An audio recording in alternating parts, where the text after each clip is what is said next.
वाहेगुरु जी का खालसा वाहेगुरु जी की फतेह। Welcome back to your own YouTube channel Kamneer academy and also there is a Facebook page that is with the name of KB Academy. You can go and like that page and follow all the information regarding the channel, and what I am going to post there you will get it very soon. So today we are going to start our video for class 9th, that is we are doing the chapter 4 and we are at the exercise 4.3. This is the fourth question that is very important question in the, from the examination point of view. So watch it carefully what I am going to tell you and what changes can be there in the examination, because this question is very important. So there can be some changes and question is the same, but there can be little bit changes and you have to solve it. So first of all we will talk about this and then we will talk about what kind of changes can be there in this question. So what is first of all the taxi fare in a city is as follows.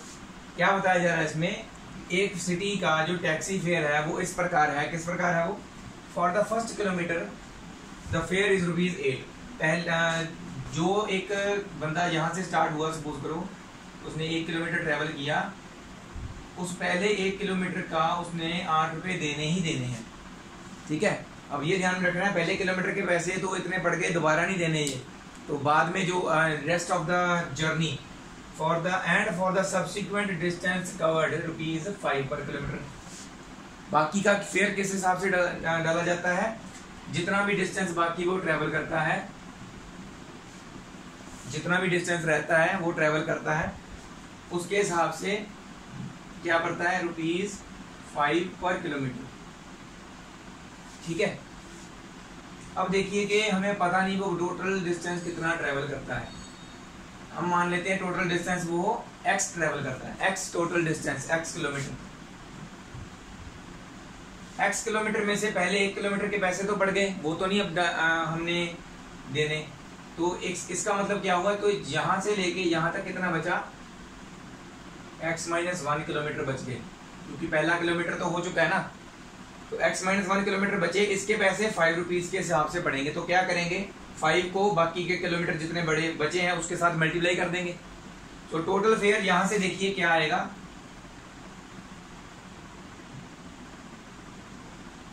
Total fair क्या आएगा, एक तो उसने ₹8 दिए plus बाकी के distance के 5 multiplied by ये बाकी का डिस्टेंस 5 से मल्टीप्लाई करके इतने पैसे दिए, तो ये टोटल फेयर होगा उसका।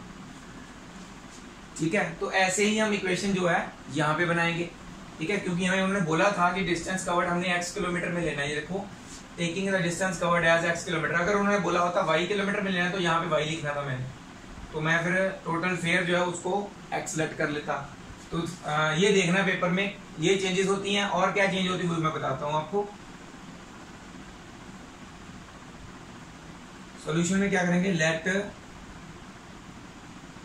The distance covered is equal to x kilometre, और बाकी क्या होगा, total fare and the total fare, ये भी हमें नहीं पता, ये तो हम कैलकुलेट करेंगे, तो इसको मान लेते हैं ₹y। अब क्या करेंगे, अकॉर्डिंग टू क्वेश्चन चलेंगे, total fare is equal to this and that. मैंने जो अभी सॉल्व किया, टोटल फेयर हमने y लेट किया तो y आएगा, पहले 1 किलोमीटर के ₹8 पड़ गए प्लस बाकी के 5 इंटू कितने किलोमीटर बचे थे, x-1 किलोमीटर बचे, तो क्या आएगा इसका आंसर, 8 इंटू 5 अंदर मल्टीप्लाई कर दो, 5x - 5। ठीक है, देन क्या आ जाएगा यहाँ पे, 8 - 5 कितना आ जाएगा, 3। So y is equal to positive 3 आएगा ना, 5x + 3, ये आ गई हमारी इक्वेशन। इसमें चेंजेस क्या क्या हो सकते हैं मैंने आपको बताया था, ये क्वेश्चन चेंज करके भी डालते हैं। यहाँ पे फेयर चेंज कर देंगे, 10 की जगह 8 की जगह 10 कर देंगे, यहाँ 15 कर देंगे, तो यहाँ पे 10 कर सकते हैं या कुछ भी, उसके हिसाब से आपने यहाँ पे चेंजेस करनी है। और मैंने आपको ये भी बताया था कि किलोमीटर x किलोमीटर लेने के बजाय वो y किलोमीटर लेने को बोल सकते हैं और टोटल फेयर रुपीज x लेने को बोल सकते हैं। तो यहाँ पे x और यहाँ पे y आ जाएगा, बस ये चेंजेस हो जाएंगे। ठीक है, इसके बाद क्या करना है, इसको इक्वेशन बोला था उन्होंने इन्फॉर्मेशन की इक्वेशन बनाने की, लीनियर इक्वेशन बन गई। अब इसको ग्राफ पे ड्रॉ करना है तो कैसे करेंगे, बस वैल्यूज पुट करते हो। Let x is equal to 0। 0 पैसे मत लो, क्योंकि ऐसा तो कभी नहीं हुआ ना टैक्सी में बैठे और बैठ के निकला है तो फिर भी पैसे दिए। हम क्या करते हैं, ट्रैवल तो करते हैं ना, तो 1 लेंगे पहले। x इज इक्वल टू 1 दिया, इसमें नेगेटिव वैल्यू मत लेना, क्योंकि ऐसे तो कभी नहीं हुआ कि आप बैठे टैक्सी में पीछे को गए तब भी उसने टैक्सी वाले ने पैसे दिए, ऐसे तो कभी नहीं होता। तो पॉजिटिव वैल्यू भरनी है इसमें। x इज इक्वल टू 1 भरा, 5 × 1 + 3, 5 × 1 = 5 + 3, कितना आ गया, y की वैल्यू 8 आ गई। तो यहाँ पे हम साइड में एक बॉक्स बना लेंगे।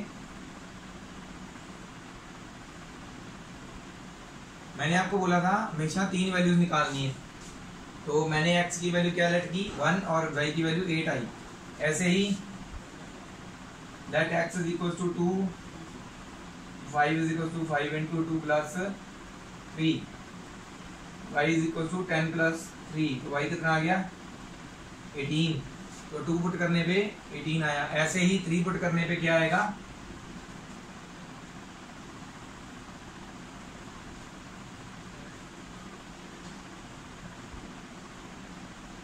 फाइव 3 = 15 + 3 दैट इज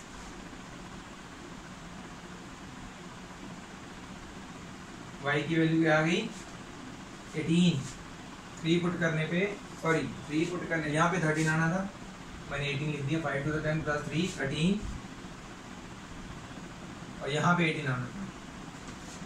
हमारे पास क्या पॉइंट्स आ गए, 1,8, 2,13 और 3,18। तो अब ये देखिए ग्राफ सोच रहे होंगे आप बहुत बड़ा बनेगा, तो कैसे इसको हमने अपने हिसाब से देखना है, सही करना है। तो कैसे करेंगे, हम चाहते हैं ग्राफ भी हमारा ज़्यादा बड़ा ना बने और हमारा आंसर भी सॉल्व हो जाए। वाह, लाइन से सीधी लगने लग गई। अब 1,8 बनाना है, ज़्यादा से ज़्यादा y की वैल्यू 18 तक जा रही है, x की तो कोई दिक्कत ही नहीं है, वो जा ही 3 तक रही है। तो x की वैल्यूज तो हम 1, 2, 1, 2 और 3 ले लेंगे ऐसे। इसकी वैल्यू कहाँ तक जा रही है 18 तक, तो 18 पॉइंट्स ऊपर तक लेंगे, आपका तो ग्राफ पेपर भर जाएगा, है ना। तो क्या करेंगे, यहाँ पे यहाँ पे एक पॉइंट का डिफरेंस लिया ना हमने, x डैश, ये रहा y डैश, ये लिखना जरूरी होता है।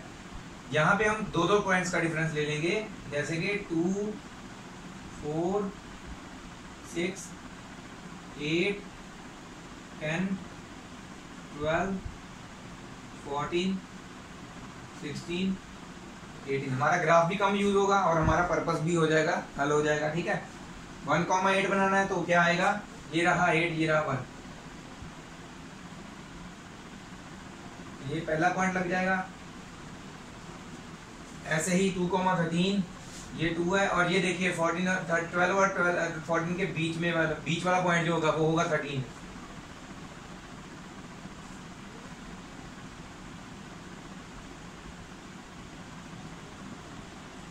तीसरा वाला 3,18, तो ये रहा 18। थोड़ा सा टेढ़ा बन गया होगा तो आपने कॉपी में सही बना लेना है। इनको ज्वाइन कर देंगे, ये सीधी लाइन में बनेगा। तो ये जो लाइन है किसकी इक्वेशन है, 5, y = 5x + 3, यहाँ पे लिख देंगे y = 5x + 3। तो ये लिखना वैसे जरूरी नहीं है, बट आप लिख दोगे तो अच्छी बात है। तो ये बन गया ग्राफ, ऐसे आपने ग्राफ पेपर पे बनाना है। तो ये नोट कर लीजिए, very very important question. Changes भी क्या हो सकते हैं मैंने वो भी बता दिया आपको। ठीक है, नेक्स्ट क्वेश्चन अब करेंगे, ये फटाफट लिख लीजिए। तो ये आया था हमारा नेक्स्ट क्वेश्चन 5th। इसको आपने पूरा ऐसे वैसे हमने सेम एग्जांपल की हुई है।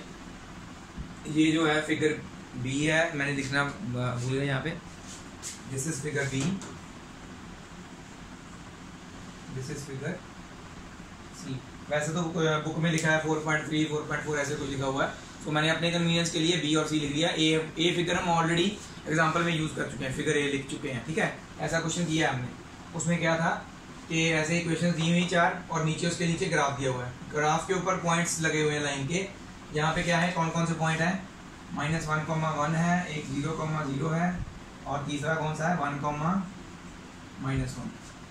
तो 3 पॉइंट है, तीनों पॉइंट जो है हर एक इक्वेशन में एक एक बार पुट करके देखने हैं। ठीक है, पहली वाली में पुट करके देखना है। ठीक है, पहला पॉइंट पुट करके देखेंगे, x आएगा -1 और y 1। तो 1 -1 इक्वल नहीं होते, तो पहली इक्वेशन तो पहली बार में ही कैंसिल हो गई, नॉट सेटिस्फाइड हो गई। ऐसे ही हमने इसमें भी चेक करना है, इसमें जिसमें तीनों पॉइंट्स सेटिस्फाई हो जाएंगे, ये तीनों पॉइंट्स पुट करने पे ये सेटिस्फाई हो जाएगी जो इक्वेशन, तो वो वाला जो है आपकी इक्वेशन ऑफ द ग्राफ है। ग्राफ की इक्वेशन फॉर वो होगी, वो हमने लिखना है फिर बाद में आंसर में, ऐसे ही ये वाला करना है। तो जिन्होंने नहीं देखा या नहीं पता है, इनको जस्ट इससे पहले वाली जो वीडियो हमने की है उसमें एक एग्जांपल में हमने हमारे पास 4 फिगर्स थी ऐसी, तो हमने वो की थी वहाँ पे। तो आप वहाँ से 3 फिगर थी एक्चुअली, सॉरी, तो वहाँ से आप देख के समझ सकते हैं इजीली। वैसे तो सिंपल है, कुछ ज़्यादा डिफिकल्ट नहीं है। आप स्क्रीन पॉज करके ये पूरा नोट कर लीजिए। We will do the next sum now.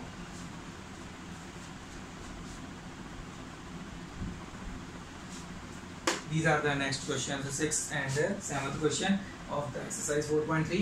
ठीक है, थोड़ा लिखने में टाइम लग जाता है, तो मेरी जो वीडियो है एक्चुअल में आपके पास जितने मिनट की पहुंचती है उससे डबल टाइम मुझे लगता है साइड बाय साइड बना के फिर बाद में आपको भेजने में। तो मैं कोशिश करूंगा थोड़ा सा इसको इम्प्रोवाइज करने की। तो देखेंगे वीडियो के ऐसे यहाँ पे ही मैं क्वेश्चन शो कर दूँ और नीचे सॉल्व कर दूँ, तो ऐसा कुछ देखते हैं अगर हो सकता है तो ये देखिए क्वेश्चन ऐसे, if the work done by a body and on application of a constant force is directly proportional to the distance traveled by the body। तो ये जो इक्वेशन है तो वैसे ये फिजिक्स की इक्वेशन, वो मैं आपको बताता हूँ। वर्क डन क्या होता है, उन्होंने बोला directly proportional to distance travelled. Distance कैसे लिखते हैं, वैसे तो होता है डिस्टेंस को हम ये प्रोपोर्शनैलिटी का साइन है, ऐसे डालते हैं इसको, this is the sign of proportionality. Directly proportional to the distance ये होता है स्मॉल एस, फिजिक्स में स्मॉल एस लेते हैं, तो यहाँ पे भी आप ले सकते हैं स्मॉल एस ले सकते हैं, बट मैं समझाने के लिए जस्ट लिख रहा हूँ क्योंकि इन दोनों को फिर हमने एक्स या वाई की फॉर्म में ही लेना है। ओके, डायरेक्टली प्रोपोर्शनल, इससे अगर इसका प्रोपोर्शनलिटी साइन हटाते हैं तो ये कांस्टेंट फोर्स लग रही है उस पर, अगर वो उसको हटाते हैं तो क्या आता है कांस्टेंट फोर्स इनटू एस। अब ये फोर्स अगर चेंज हो रही होगी तो फिर उसके हिसाब से फर्क पड़ेगा। डायरेक्टली प्रोपोर्शनल का मतलब क्या है, इसके बढ़ने से ये भी बढ़ता है, मतलब अगर वर्क डिस्टेंस बढ़ रहा है तो वर्क डन ज्यादा हुआ होगा। हमने कहीं किसी चीज को धक्का लगा रहे हैं, अगर तो उसको दूर तक धक्का लगाएंगे तो काम ज्यादा हुआ ना, तो ये डायरेक्टली प्रोपोर्शनल हुआ। इनवर्सली प्रोपोर्शनल का मतलब क्या होता है, एक चीज करने से कुछ कम हो। ठीक है, तो वो तो अलग चीज है, वो आपको फिजिक्स आप जब पढ़ेंगे ना तो उसमें समझ आ जाएगी डायरेक्टली और इनवर्सली प्रोपोर्शनल का एक्चुअल मीनिंग क्या होता है। ठीक है, तो यहाँ पे देखिए एक्चुअल में इक्वेशन ये है। ठीक है, हमें कांस्टेंट फोर्स भी दी हुई है इसमें, यहाँ पे देखो, if the constant force draw a graph taking the constant force as 5 units. तो हमारी जो कांस्टेंट फोर्स होगी वो क्या होगी 5 यूनिट्स। हमें क्या नहीं पता, वर्क डन और डिस्टेंस नहीं पता, तो हम क्या करेंगे, let work done is equal to X and distance covered is equal to Y. आप इसको वाई और इसको एक्स भी ले सकते हैं, इट इज योर चॉइस।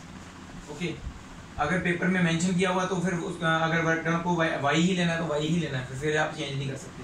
तो यहाँ पे वर्क डन की जगह पे एक्स आ जाएगा, 5 एज इट इज, और वाई की जगह पे सॉरी एस की जगह पे वाई आ जाएगा। इक्वेशन बन गई हमारी।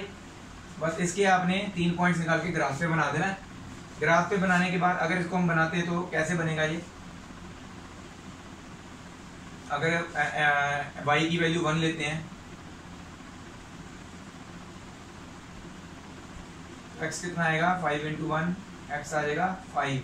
अगर y की वैल्यू 2 लेते हैं तो ऐसे ही x 10 आएगा, y की वैल्यू 2 पे है ना, 5 × 2 = 10 हो जाएगा। तो ये आपके 2 पॉइंट्स आएंगे 5,1 और 10,2। ठीक है, तो ये आपने यहाँ पे ड्रॉ कर लेने हैं।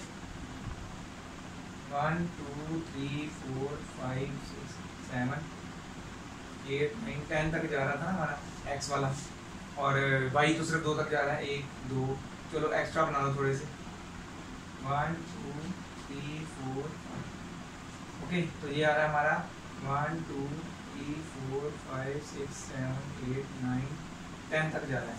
पहला पॉइंट 5,1,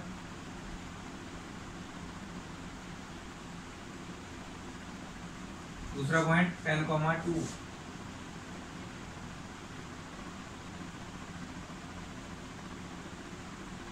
तो ये दोनों पॉइंट्स हैं ज्वाइन करना।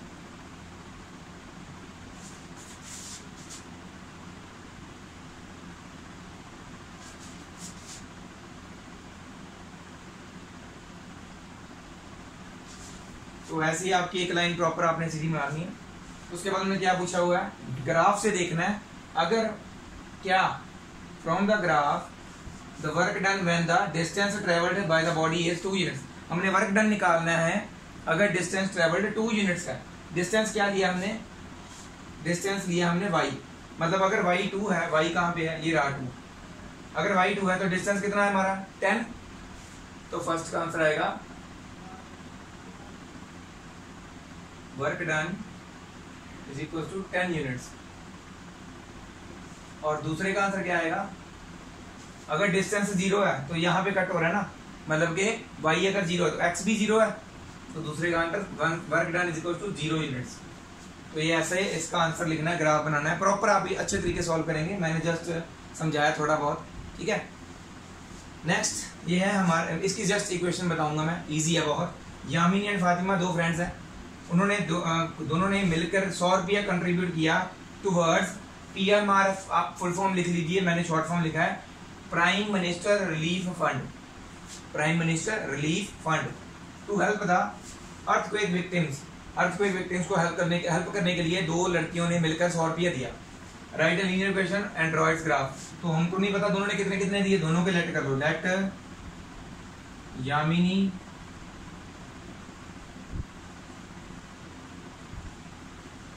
contributed rupees X and Fatima contributed rupees Y। दोनों ने मिलकर कितने किए 100 रुपया। तो अकॉर्डिंग टू क्वेश्चन क्या बनता है, x plus Y is equal to 100। तो यहाँ से x की वैल्यू आप ऐसी वैल्यू पुट करनी है जिससे y की वैल्यू आपके पास अच्छी सी वैल्यू आए। तो देखिए 1 2 3 तो आप पुट कर सकते हैं, तो ग्राफ पे ड्रॉ करना आपके लिए डिफिकल्ट हो जाएगा। 100 पॉइंट्स तक आप कैसे ड्रॉ करोगे, मैं बताता हूँ। अगर y x की वैल्यू 1 पुट करते हैं तो y की वैल्यू आ रही है 99, 1 उतरेगा माइनस हो जाएगा। ऐसी वैल्यू पॉइंट पुट करिए ना, जिससे जैसे 50 पुट कर लीजिए तो 150 उतरेगा माइनस हो जाएगा, y की वैल्यू 50 आ जाएगी। 50,50 आ गई। एक 20 पुट कर लीजिए, 30 पुट कर लीजिए। तो ग्राफ पे कैसे बनाना है फिर इसको, इजी कैसे होगा, 10-10 का गैप ले लीजिए, 10 20 30 40, मतलब x की वैल्यू 10 20 30 40 पुट कीजिए, तो यहाँ पे y की वैल्यू भी ऐसे में ही आएगी 10 20 30 40 वाले में। तो थोड़ा सा इजी हो जाएगा, ग्राफ पे इजीली बन जाएगा। 10 ज्यादा से ज्यादा क्या होगा, जितने पॉइंट आप यहाँ पे देंगे उतने यहाँ तक ले लेने हैं। जैसे आप अगर आप 10 20 और 30 वैल्यू भरते हो x की, तो यहाँ पे 30 तक की वैल्यूज आप बनाओगे। अगर आप उससे बाद आप यहाँ पे 10 भरते हो तो यहाँ पे ये वाली वैल्यू 90 तक जाएगी, तो आप यहाँ पे 9 या 10 पॉइंट्स ऊपर तक लेने बस y के, तो आपका ग्राफ इजीली बन जाएगा। ठीक है, तो इस मैंने बताया जरूरी नहीं है भी हमने 1 2 3 ही लेना है, यहाँ पे 1 2 3 लेना है, अपने हिसाब से आप थोड़ा सा चेंजेस कर सकते हैं। ठीक है, तो ये जो है आपने बनाना है खुद, ये इक्वेशन है, तो ये नोट कर लीजिए। Next we will do the very very very important, वो टैक्सी फेयर वाले क्वेश्चन से भी ज्यादा इंपॉर्टेंट क्वेश्चन अब हम करने वाले हैं, और ये बड़ा भी है, पेपर में बहुत बार आया हुआ है। टैक्सी फेयर वाला भी बहुत बार आता है, वो 3 नंबर में आता है। ये वाला क्वेश्चन बहुत बार आता है, ये 4 में आता है, जो आगे करने वाले हैं हम। ठीक है, तो ये नोट कर लीजिए, नेक्स्ट हम करते हैं फिर। सो नेक्स्ट हमारे पास वेरी वेरी वेरी इंपॉर्टेंट सम, 8 सम, लास्ट सम है इस एक्सरसाइज का 4.3 का। उसके बाद जो है हमारी 4.3 एक्सरसाइज खत्म होती है। 4.4 एक्सरसाइज के सिर्फ 2 सम्स हैं, तो वो भी हम आज ही इसी वीडियो में कंप्लीट करके इस चैप्टर को खत्म कर देंगे। ठीक है, तो देखिए पहले तो क्या किया हुआ है इसमें, in countries like USA and Canada temperature is measured in Fahrenheit. जो हमारा टेम्परेचर है वो डिग्री फॉरेनहाइट में वहां पे मेजर करते हैं, यूएसए एंड कनाडा जैसी कंट्रीज में, और भी कई कंट्रीज में है, जरूरी नहीं सिर्फ इन्हीं दोनों में। और वेरियस कंट्रीज लाइक इंडिया जैसी कुछ कंट्रीज हैं, उसमें हम डिग्री सेल्सियस के साथ टेम्परेचर को मेजर करते हैं। So here is the linear equation that converts degree Fahrenheit to Celsius. So ये हमारे पास इक्वेशन है, ठीक है। फर्स्ट क्वेश्चन में क्या है, draw the graph taking degree Celsius as x and degree Fahrenheit as y। So in place of Fahrenheit we will write y here 9/5 into x plus 32। इसका हमने सेल्सियस की जगह पे x लिख दिया। तो इसका हमने क्या करना है, ग्राफ बनाना है। ग्राफ में क्या करेंगे, x की वैल्यू कौन सी पुट करें, पहले तो आप 0 पुट कर सकते हो, 0 के साथ ये पूरा मटेरियल 0 हो जाएगा, y की वैल्यू सीधा सीधा 32 आ जाएगी, वो तो सीधा क्लियर है। बट उसके बाद अगर आप 1 पुट करोगे, अगर आप 1 पुट करते हो तो 9/5 प्लस 32 आपके पास पॉइंट्स में आंसर आएगा। तो अब ग्राफ पे ड्रॉ करना थोड़ा सा डिफिकल्ट हो जाता है। तो क्या करेंगे, 5 वैल्यू पुट कर दो, 5 के साथ 5 कैंसिल हो जाएगा, x की वैल्यू 5 पुट कर दो, 5 के साथ 5 कैंसिल, 9 प्लस 32 हो जाएगा। इसी के बाद 10 पुट कर दो, 10 पुट कर देंगे, 5 2 10, 9 2 18 प्लस 32 आ जाएगी हमारे पास 50। तो ऐसे जो वैल्यूज उस हिसाब से पुट करनी है कि आपके पास एक प्रॉपर आंसर आए, और इसको आपने ग्राफ पे खुद ड्रॉ करना है। तो ये तो बहुत इजी है फर्स्ट पार्ट। सेकंड पार्ट में क्या था, if the temperature is 30 degree Celsius, Celsius की वैल्यू दी हुई है हमें, ठीक है, what is the temperature in fortnight. तो इसमें हम क्या करेंगे, सेकंड क्वेश्चन का पार्ट है, हमें क्या दिया हुआ है, C is equal to 30 degree Celsius. 30 degree Celsius बोला तो C की वैल्यू दी हुई है। तो क्या कैसे निकालेंगे, F is equal to 9/5 into 30 plus 32, 5 6 30, 9 6 54 plus 32 86। ये फॉरनाइट की वैल्यू, तो ये फॉरनाइट में कन्वर्ट हो गया, डिग्री फॉरनाइट लिखेंगे इसको कन्वर्ट करने के बाद। ये आ गया था सेकंड का आंसर। इसी ऐसे ही थर्ड वाले में डिग्री फॉरनाइट दिया 95, तो यहाँ पे 95 पुट करेंगे, फॉरनाइट की जगह 95, C की वैल्यू नहीं पुट करनी,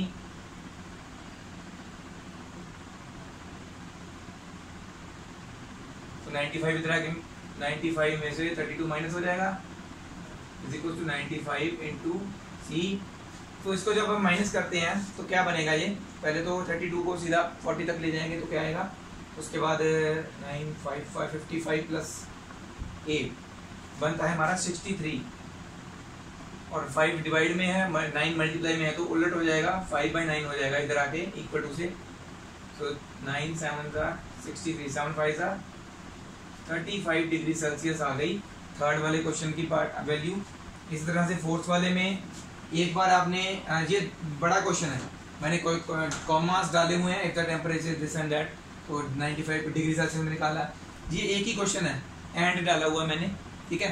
क्या है, if the temperature is 0 degree Celsius then the temperature, then what is the temperature in degree Fahrenheit. इसके दो पार्ट है फोर्थ क्वेश्चन के। पहले सेल्सियस की जगह पे 0 पुट करके फॉरनाइट की वैल्यू निकालनी है, फिर उसी का फोर्थ क्वेश्चन का अगला पार्ट, सेकंड पार्ट क्या है, इक्वेशन में फॉरनाइट की जगह पे 0 पुट करके सेल्सियस की वैल्यू निकालनी है। ये वाला पार्ट आपने खुद करना है। We will do the fifth part now. इसको आप पॉज करके ये दोनों पार्ट जो है नोट कर लीजिए, ठीक है। तो हम फिफ्थ पार्ट जो है वो करेंगे, ये पॉज करके स्क्रीन, ये पूरा क्वेश्चन भी नोट कर लीजिए और ये दोनों चीजें भी नोट कर लीजिए, ठीक है।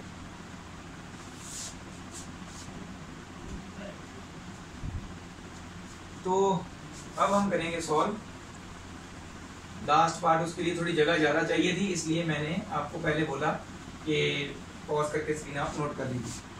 उन्होंने लास्ट पार्ट में क्या था, is there any temperature that is numerically equal in both cases, दोनों केसेस में सेम टेम्परेचर हो, ऐसा पॉसिबल है क्या। तो हम क्या करेंगे, दोनों को कोई एक कॉमन वेरिएबल दे देंगे। लेट,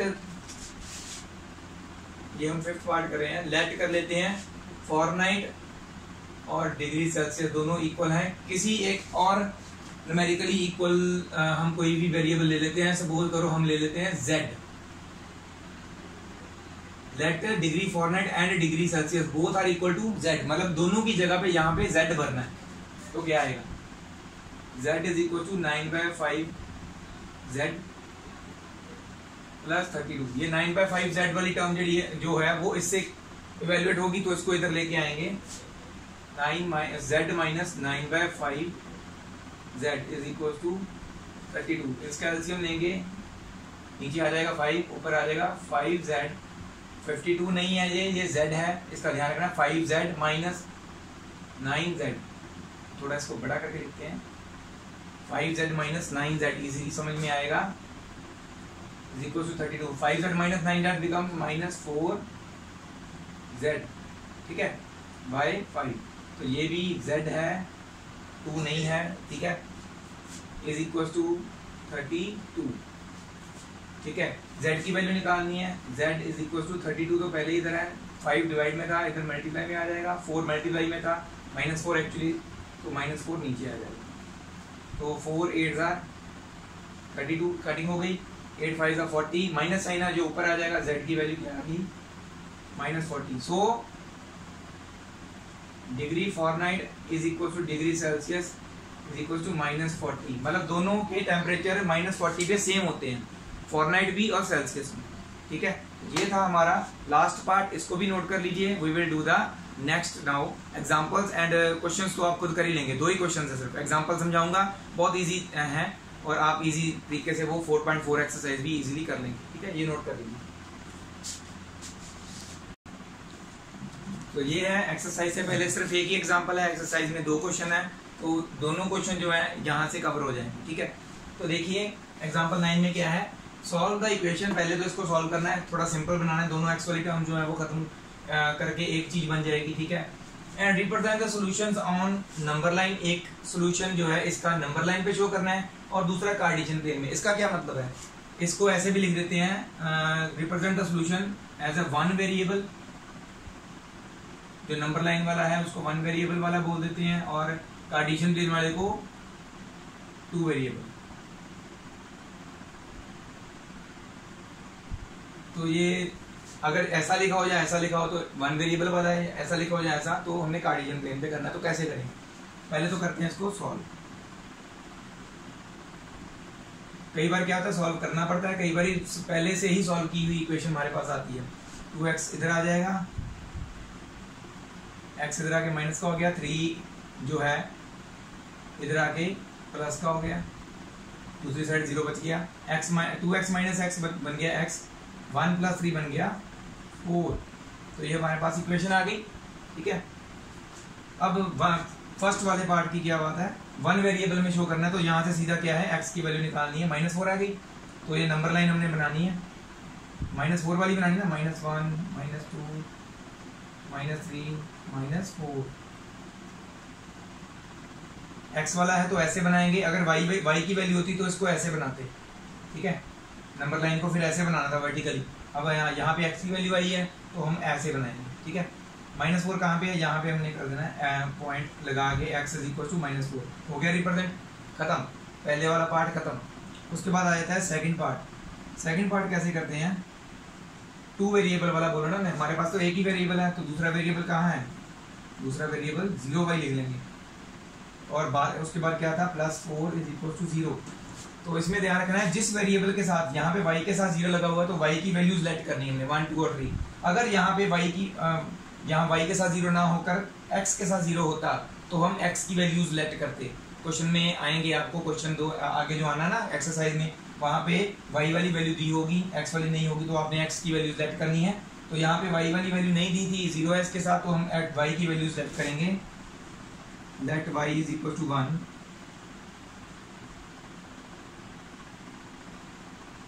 0 इंटू 1, पहले मल्टीप्लाई करते हैं ना, 1 + 4 5 नहीं करना, पहले मल्टीप्लाई करते हैं, 0 हो गया, तो x की वैल्यू -4 आ गई, 4 2 एलिमेंट्स का हो गया. इसी तरह से let y is equal to 2, 0 into 2 + 4, फिर से 0 हो गया, ये x की वैल्यू फिर से कितनी आ गई, -4. ऐसे ही अगर y की वैल्यू 3 भी पुट करेंगे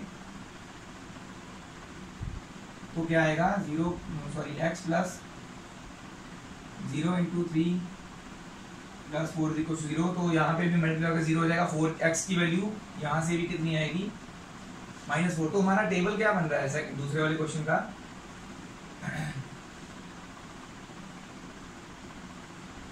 x की वैल्यू हर बार -4 आ रही है, y की वैल्यू 1 2 और 3 पुट करने हैं.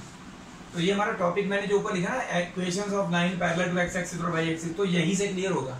तो ये एक लाइन बनेगी किसके पैरेलल, वो मैं आपको दिखाता हूँ.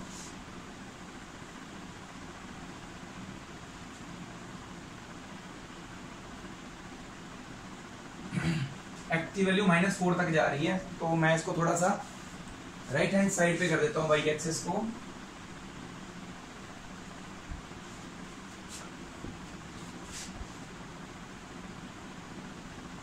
यहाँ पे कर देते हैं, टेढ़ी बन गई लाइन। चलो थोड़ा बहुत चलेगा, आपने ग्राफ पेपर पे तो सही ही बनाना है। वाई की वैल्यू कहाँ तक दे रहे हैं, 1 2 और 3 तक, तो यहाँ तक 3 तक बना लो, बस 4 बना लो। चलो 1 2 3 4, तो ये वाई है, ये वाई डैश है, ये एक्स है, एक्स डैश है। यहाँ पे एक पॉइंट लिख लो, यहाँ पे हमने -1 -2 ज़्यादा दूर हो गया, -3 -2। हमारे पास क्या पहला पॉइंट क्या है, वाई एक्स -4 वाई 1,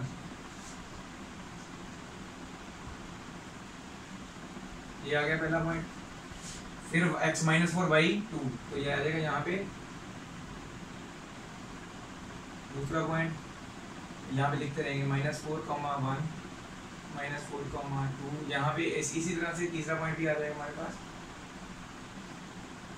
-4, 3। तो ये तीनों पॉइंट्स को अगर हम जोड़ते हैं तो ये लाइन बन गई किसके पैरेलल, y एक्सिस के पैरेलल। वैल्यू x की दी हुई थी, पैरेलल किसके बन रही है, y एक्सिस के पैरेलल बन रही है। ठीक है, जब अब देखना है जिसकी वैल्यू दी होती है उसके ऑपोजिट वाली एक्सिस से होती है ना, जो y एक्सिस, उसके पैरेलल लाइन बनती है। तो ये 2 वेरिएबल में हो गई शो, कार्टेशियन प्लेन में। जैसे मैंने आपको कार्टेशियन प्लेन इसको कहते हैं ना, तो सेकंड पार्ट हो गया ये कार्टेशियन प्लेन, यानी कि 2 वेरिएबल में शो होगी। ये था 1 नंबर लाइन, जैसे कि ये मैंने बनाई है, तो ये 1 वेरिएबल में होगी। ठीक है, तो ये नोट कर लीजिए। इसके रिलेटेड क्वेश्चन जो है मैं आपको अभी दिखाता हूँ, आपने वो खुद करने हैं। ठीक है, एक्सरसाइज 4.4 के ये नोट कर लीजिए। नेक्स्ट एक्सरसाइज हमारी जो है 4.4 के ये दोनों क्वेश्चन है। मैंने बताता हूँ आपको मैंने कैसे लिखे हैं। Give the geometric representation of y = 3 an equation in 1 variable in 2 variables. तो मैंने आपको बताया 1 वेरिएबल वाला नंबर लाइन पे ऐसे y वाला बनाएंगे, वो आपको दिखा देता हूँ। वैसे 2 वेरिएबल वाले में आपको पता ही है y वाली टर्म दी हुई है, तो हम इस इक्वेशन को कैसे लिखेंगे, 0.x + y = 3। तो यहाँ पे 0 किसके साथ है, x के साथ, x की वैल्यूज पुट करेंगे 1 2 और 3। ठीक है, उस वाले में एग्जांपल में y के साथ 0 था, तो y की वैल्यूज पुट की थी हमने। इस वाले क्वेश्चन में यहाँ से देखिए फर्स्ट पार्ट वही है इन 1 वेरिएबल, ये इक्वेशन भी सेम है, ऊपर वाली सेम लाइन है, तो मैंने ऐसे लाइन डाल दी है ऑफ इक्वेशन। ये हमारी इक्वेशन दी हुई है। इन फर्स्ट पार्ट सेम है 1 वेरिएबल, दूसरा पार्ट भी सेम है 2 वेरिएबल वाले में बताना है। तो 1 वेरिएबल वाले में तो इजी है, -9 हो जाएगा, x = -9/2, तो कितना आ जाएगा, -4.5। x की वैल्यू -4.5 आ जाएगी। तो ये तो हमने जस्ट नंबर लाइन ऐसे लेनी है, तो 0 से स्टार्ट होना है, -1 -2 -3 -4 -5 और -5 के जस्ट बीच में जो पॉइंट है वो है हमारा, ऐसे मार्क करके बताना है, x = -4.5। पर 1 वेरिएबल वाले में तो सिंपल है, ऐसे सिंपल एक लाइन बनेगी। ये वाला जो मैंने बताया आपको y = 1 वेरिएबल वाले में ऐसे बनाना है इसको। पॉजिटिव वाला है तो 0 1 2 3, y एक्सिस ऊपर को पॉजिटिव होती है ना, तो ऊपर वाला लेंगे हम। ये y डैश है, तो ये y है, तो y = 3 है, तो यहाँ पे डॉट लगा के बोल देंगे y = 3। 1 वेरिएबल वाली ऐसे रिप्रेजेंट होनी है। 2 वेरिएबल वाली आपको पता है, इसको तो मैंने आपको बताया 0x + y = 3 लिख देंगे। इसको लिख सकते हैं ऐसे, इसको कैसे लिखेंगे, 2 वेरिएबल वाले में 2x + 0y + 9 = 0। तो y के साथ 0 है, तो इसकी वैल्यूज हमने लेट करनी है, 1 2 और 3 लेट कर लेंगे। इसको वैसे ही रिप्रेजेंट करना है जैसे मैंने आपको बताया था एग्जाम्पल में। सो इसी के साथ आपकी जो आज की वीडियो है वो भी खत्म होती है, आपका जो चैप्टर है वो भी खत्म हो रहा है। सो नेक्स्ट वीडियो हम बनाएंगे on the chapter the introduction to Euclid's geometry, that is the chapter 5th of this class 9। तो इसको आप अच्छी तरह से समझ लीजिए। कोई भी दिक्कत आती है तो आप मुझे कमेंट ऑप्शन में पूछ सकते हैं भी आपने कैसे किया, या कैसे कुछ भी आप मुझे पूछ सकते हैं। ठीक है, जो बच्चे मेरे साथ व्हाट्सएप पे डायरेक्टली कनेक्टेड हैं वो मेरे से डायरेक्टली आप मुझे स्क्रीनशॉट लेके मार्क करके पूछ सकते हैं भी आपने कैसे किया, तो मैं आपको वहाँ पे एक्सप्लेन कर दूँगा। ठीक है, और जिन्होंने अभी तक मेरा चैनल सब्सक्राइब नहीं किया कबीर अकेडमी, प्लीज़ मेरा चैनल जरूर सब्सक्राइब कर दीजिए। ठीक है, और लाइक ज़रूर किया कीजिए वीडियोस। चैनल सब्सक्राइब आप खुद करते हैं तो और भी कहीं किसी और का फ़ोन भी अगर आपके पास आता है तो वहाँ से भी आप सब्सक्राइब कर दीजिए, तो ईजी होता है। तो थोड़ा सा क्या होता है कि चैनल की जो व्यूइंग है वो ज़्यादा हो जाती है। तो thank you very much again. Waheguru ji का खालसा, वाहेगुरु जी की फतेह।